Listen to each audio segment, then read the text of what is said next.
The thing that I think is just really awe-inspiring about Peace Education Program is that they're such a small group of people, really, but they're so mighty because they cover the community at many different levels. They cover it at the school level, they cover it at the neighborhood level through community groups, community sites, faith communities. They work with the government, Metro Council. They've just, started the No More Red Dots initiative. And they really do a multi-layered approach to work with the young people and the families of the young people, the workers that work with youth. So they're really just out there working for peace. And that's why the peer mediation program is so helpful, because when young people learn that they have power in choosing how they respond to something and how they can break down what conflict is, they can give themselves the space by either taking a deep breath or just looking at things in a different way to handle their conflicts in a peaceful way. Part of what I feel my role is to help them realize how powerful they are and to channel that in ways that are positive for them as well as everyone around them. I think there are ways to integrate peace education programs at all levels. It has to be user-friendly, though, and different aspects of the peace education program work better at different age groups.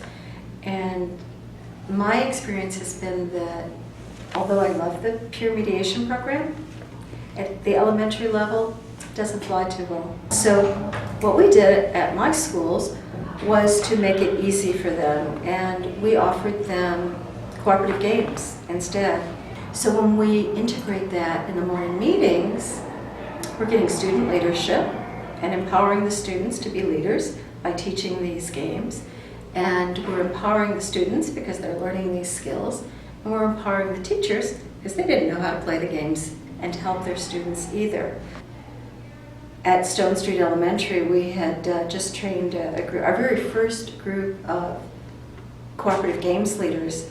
And on their very first venture out into the classroom, into a morning meeting, they went into a first grade classroom. They always do this in pairs, so they had partners.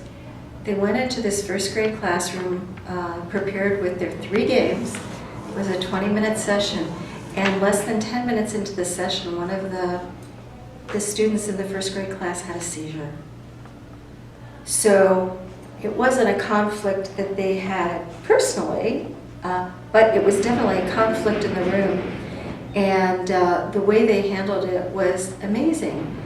They just worked with a resource teacher and they took those rest of the kids in the class into the gym, and a 20-minute session turned into about a 45-minute session, and they just played cooperative games with those kids to help them calm down because there was a lot of tension and stress, and they handled it beautifully. I would like for the peace education programs to be even more visible and plentiful so that it's more the norm rather than the exception for a peace education program to be in a school, and that schools will proudly display their affiliation with peace education.